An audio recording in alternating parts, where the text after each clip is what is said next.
This is gonna blow your mind. Welcome to the Crime Vault. You need to hear this if you're a true crime enthusiast. Don't forget to like and subscribe for more chilling stories.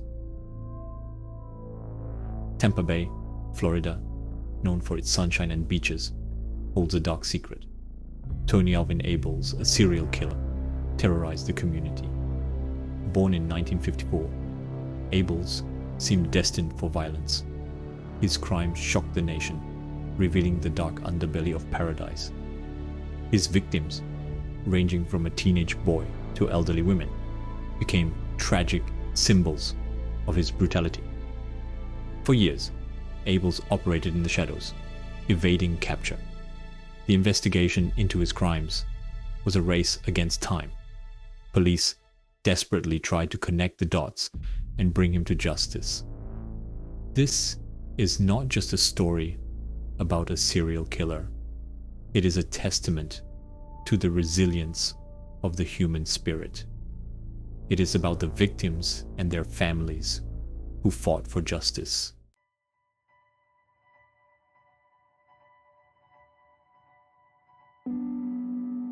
Tony Alvin Abels entered the world on December 28, 1954. His birthplace, St. Petersburg, Florida, would later become his hunting ground. Abels' childhood was marked by turbulence and hardship. His father, a shadowy figure shrouded in whispers of violence, cast a long shadow over the household. Domestic abuse became a horrifying norm. Young Tony witnessed his mother endure countless beatings. The constant terror left an indelible mark on his young psyche. He was a solitary child, withdrawn and detached from his peers. His academic performance mirrored his social struggles. He was indifferent to his studies, his grades consistently poor. His troubled home life and social isolation created a breeding ground for anger and resentment. Our home was a nightmare. Dad's temper was something we all feared. Tony absorbed all that anger, bottling it up inside.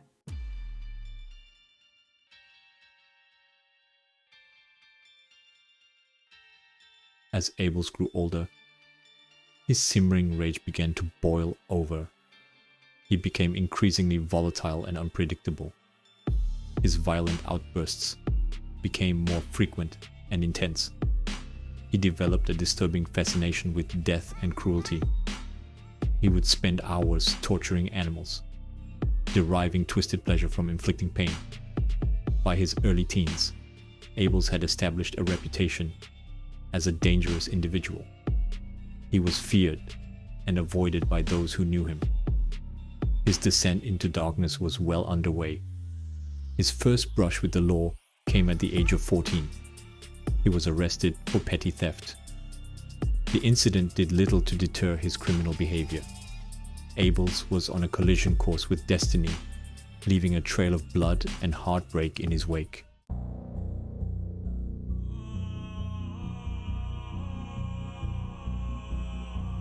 In 1970, at the age of 15, Tony Alvin Abels committed his first murder. The victim was a man gunned down during a robbery in St. Petersburg. The crime sent shockwaves through the community. It marked a terrifying turning point in Abels' life. The murder was cold-blooded and calculated. Abels showed no remorse for his actions. He had taken a human life with chilling ease. The authorities moved swiftly to apprehend the young killer. The evidence against him was overwhelming. He was arrested and charged with first-degree murder. Abels' trial was a media sensation. In March 1971, Abels pleaded guilty to the murder charge. He was sentenced to life in prison, but Abels' story was far from over.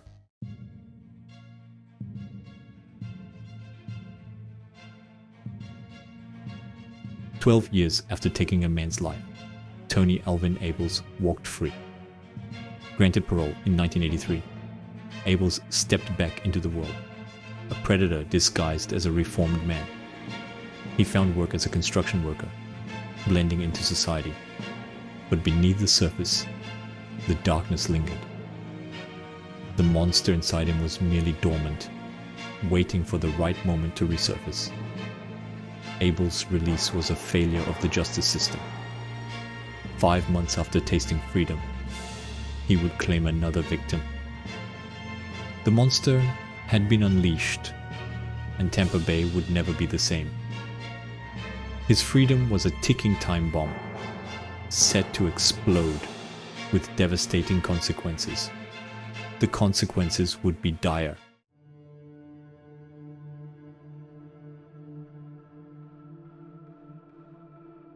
Adeline McLaughlin, an 83-year-old widow living in a peaceful retirement community. June 25th, 1983. The day terror visited paradise. While Adeline slept peacefully, Tony Abels was lurking outside. He had been watching her, stalking his prey. Driven by his dark desires, he broke in through a window.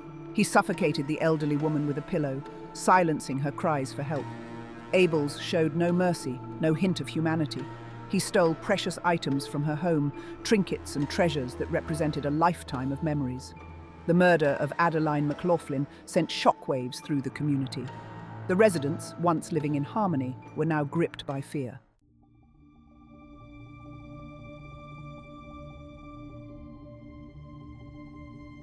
The news of Adeline's murder spread through the community like wildfire.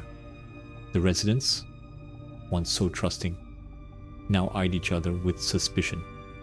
Fear became a constant companion. The police investigation was thorough, but fruitless. They had a crime scene, but no suspect. The killer had vanished into thin air, leaving behind a trail of unanswered questions. Tony Abels, meanwhile, continued to walk free. He had gotten away with murder. He had tasted blood again, and the monster inside him was growing stronger.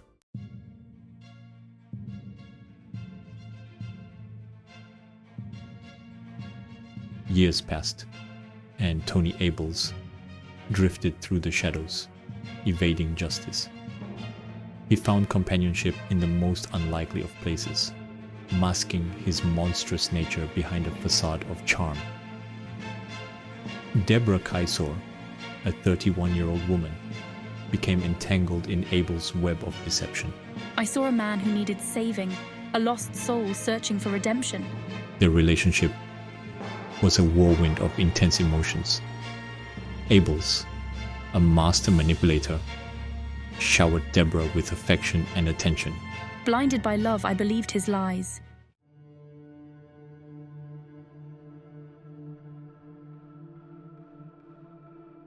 February 14th, 1987. Valentine's Day, a day for lovers.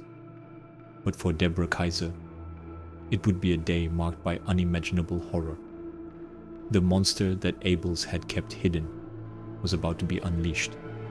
Deborah was last seen alive making a phone call from a payphone. Her body was discovered the next day by a passerby, discarded near the Rosa Parks Bridge. She was dressed only in a blouse and jacket, her blue jeans lying beside her. Bruises marred her legs, each mark a chilling reminder of Abel's brutality. The discovery of Deborah's body sent shockwaves through the community. A killer walked among them, preying on the innocent. This time, the victim was not a stranger.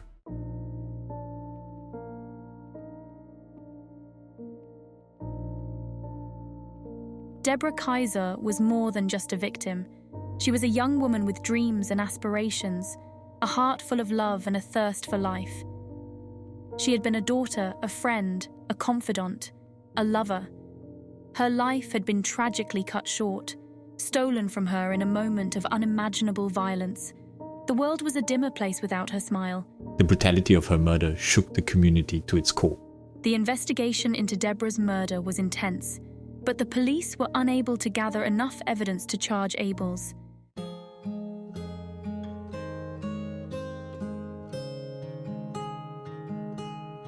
For Deborah's loved ones, The lack of an arrest was a wound that refused to heal.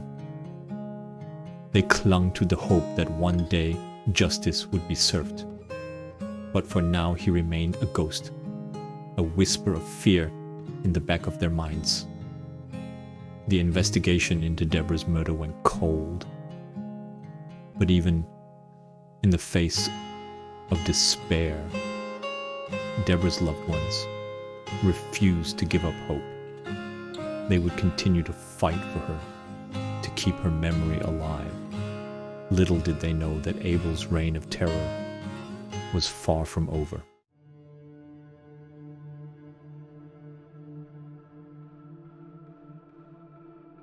Time did little to diminish the darkness within Tony Abels. He drifted through life, seeking refuge in fleeting relationships. Marlene Burns, a 48-year-old woman, became his next target. Marlene, perhaps longing for companionship, became entangled with a man whose capacity for love had long been extinguished. Their relationship was a tumultuous affair, a toxic blend of fleeting passion and simmering resentment. Arguments erupted with alarming regularity, fueled by alcohol and past grievances. The monster within him, dormant for a while, was stirring, its hunger growing with each passing day.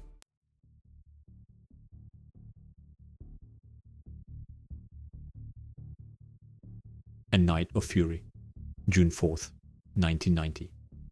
The night began like any other, fueled by alcohol and simmering resentment. The air in Marlene's apartment crackled with tension as Tony Abels, his anger reaching a boiling point, unleashed his fury upon her. The argument, fueled by alcohol and past grievances, escalated into a physical confrontation.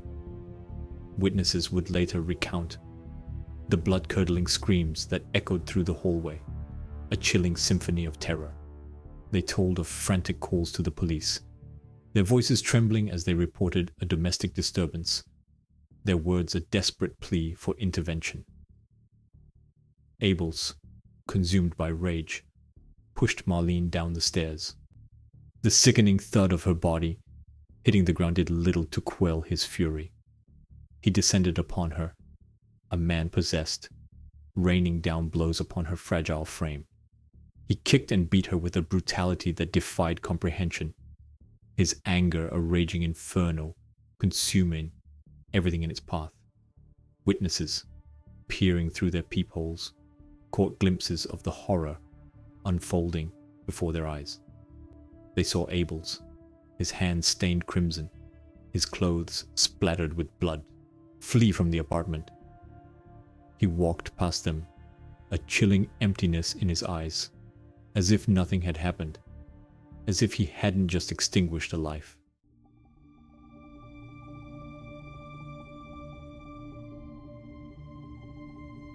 Justice served? The authorities arrived to find a scene of unimaginable brutality. Marlene Burns, her body a mangled testament to Abels's rage, lay lifeless at the bottom of the stairs. Her life, filled with its own joys and sorrows, dreams and disappointments, had been snuffed out in an instant. The witnesses, their voices still trembling with shock, identified Abels as the perpetrator. He was apprehended shortly after fleeing the scene, his clothes still bearing the grisly evidence of his crime. This time, there would be no escape, no hiding from the consequences of his actions. The trial was a media spectacle. The public captivated by the brutality of the crime and the coldness of the killer. The prosecution presented a compelling case, relying on eyewitness accounts and forensic evidence. They painted a picture of a man consumed by rage, a man who had deliberately and callously taken the life of another human being. Abels, despite his attempts to plead insanity, was found guilty of first-degree murder. The jury, their faces etched with a mixture of disgust and sadness, delivered a unanimous verdict. He was sentenced to death, a punishment that seemed fitting for the gravity of his crime.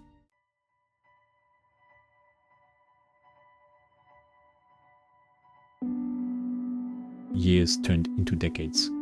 Tony Abels languished in prison. His death sentence later commuted to life behind bars. The world outside moved on, but the families of his victims remained tethered to the past. The pain of their loss, a wound that refused to heal, was a constant reminder of the man who had stolen their loved ones. The murders of Adeline McLaughlin and Deborah Kaiser remained unsolved, cold cases gathering dust in the archives of the Tampa Bay Police Department. The investigators, haunted by the knowledge that a killer walked free, clung to the hope that one day justice would be served.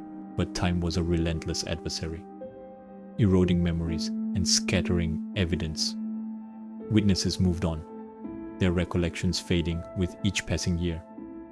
The physical evidence, carefully preserved, offered only tantalizing clues, whispers of a truth that seemed just out of reach. However, the world of forensic science was on the cusp of a revolution. DNA technology, still in its infancy when Abels committed his crimes, was emerging as a powerful tool for solving crimes. It was a silent witness, capable of revealing secrets hidden for years, holding the key to unlocking the mysteries of the past.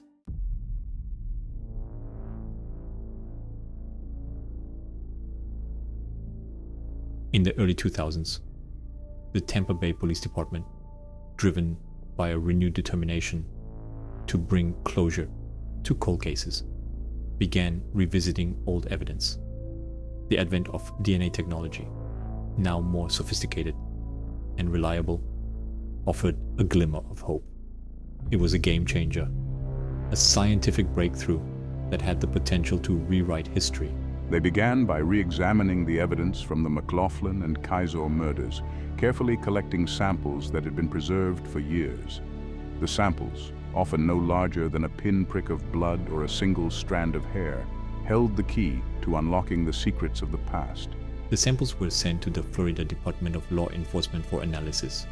Scientists, working meticulously in their labs, extracted DNA profiles from the samples, their every move a testament to the power of science and the pursuit of justice. They compared these profiles to national databases, searching for a match, a connection that could breathe new life into the cold cases. The results were nothing short of astonishing. The DNA profiles extracted from the McLaughlin and Kaiser crime scenes matched a name in the system: Tony Alvin Abels. The monster hiding in plain sight behind bars had finally been unmasked. The news of the DNA match sent shockwaves through the Tampa Bay Police Department. Abels, already serving a life sentence, was now linked to 2 more brutal killings. Relieved that their loved one's killer had finally been identified. Anger that he had been able to evade justice for so long, and a profound sadness that nothing could bring back the ones they had lost. The DNA evidence painted a chilling picture of Abels' crimes. It was a victory for justice, albeit a delayed one.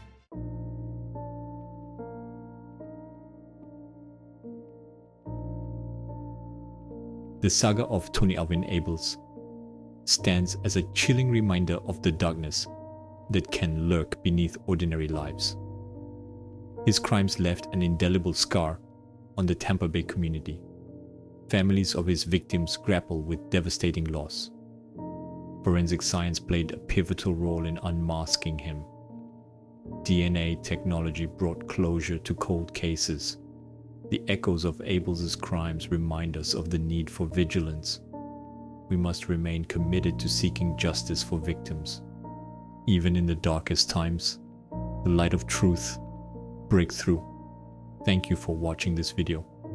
If you enjoyed it, please like and subscribe for more content.